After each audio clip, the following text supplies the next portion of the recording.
This is Housing News 360. The headlines: Estate developer testifies in 110 billion naira EFCC fraud trial against Yahaya Bello.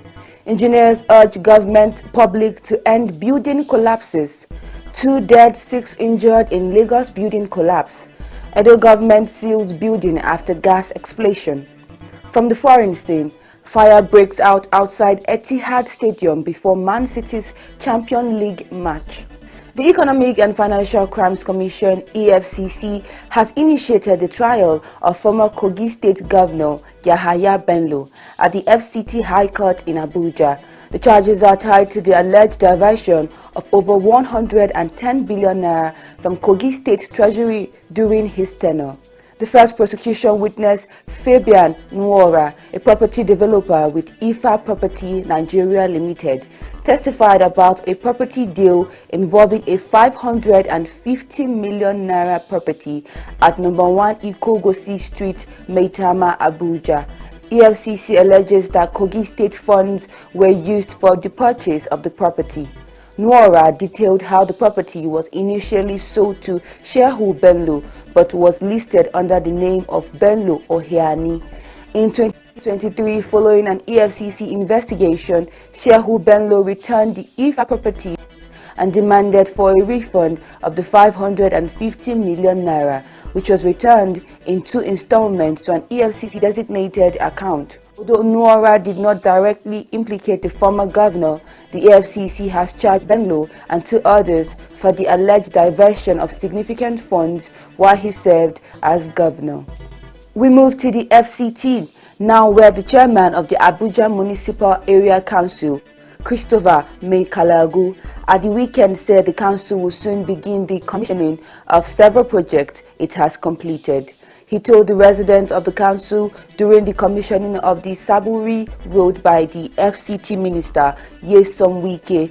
However, some of the completed road projects at the Orozo Community Access Road, Mabushi Township Road, Jahi Community Access Road, Goza Access Road and Sabo Lugbe Access Road, amongst other projects. The chairman further stated that over 40 solar power borehole constructed, 18 primary health care centers, 18 primary schools, 2 town halls, 29 rural electrifications and numerous solar street lights across communities, in addition to youth, women and farmers empowerment and construction of markets. The Nigerian Institute of Civil Engineers responds to the alarming rate of building collapses across the country by taking to the streets to raise awareness. The group staged a peaceful rally tagged "Work Against Building and Infrastructure Collapse" in Abeokuta, Ogun State, advocating for stricter measures against substandard construction practices. The work, which passed through major streets of the state capital, aimed to emphasize the urgent need for quality control and professional involvement in building projects. Speaking after the rally, the National Vice Chairman of the institution, Grace Amusan, and the State Chairman, Ismail Adeyemi, stressed the importance of engaging certified civil engineers in construction to prevent avoidable disasters.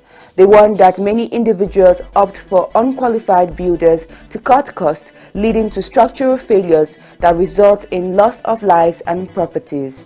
Amosan reiterated that hiring a professional engineer is not only safer but also more cost-effective in the long run, as it helps prevent the heavy financial and emotional toll of building collapses. The engineers called on the government at all levels to enforce policies that mandate the use of licensed professionals for any construction project.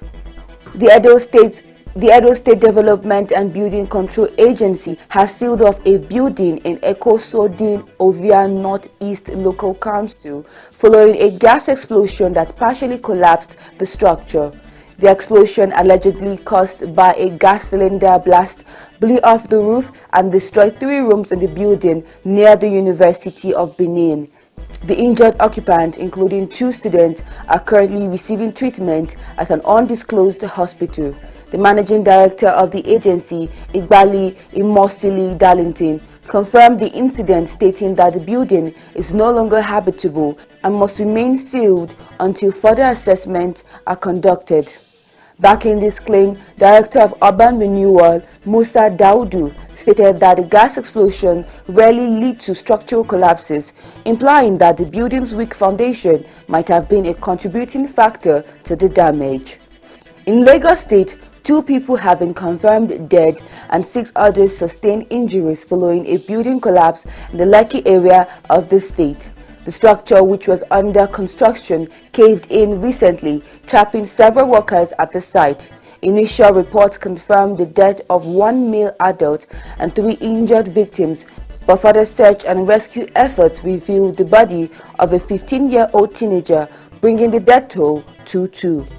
The Lagos State Fire and Rescue Service had earlier stated that rescue operations were ongoing, with emergency responders working to recover trapped individuals. In the final update, the Permanent Secretary of the Lagos State Emergency Management Agency, Olufemi Oke-Sanyintolu, confirmed the deceased victims' bodies were handed over to the health team, while the injured received medical attention from the Lagos State Fire and Rescue Service medical team. Oke-Sanyintolu also confirmed that the collapsed 2-story building has been fully demolished using heavy-duty equipment to prevent further risk.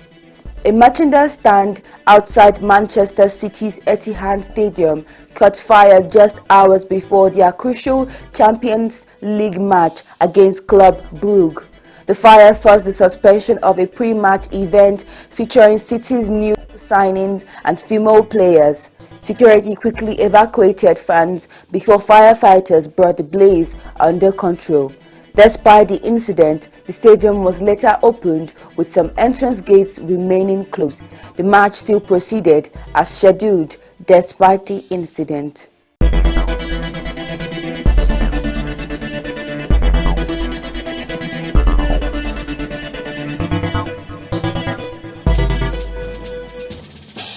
Visit Housing TV Africa on YouTube and click on the subscribe button. Subscribe to Housing TV Africa to stay updated on latest happenings in Nigeria's housing sector.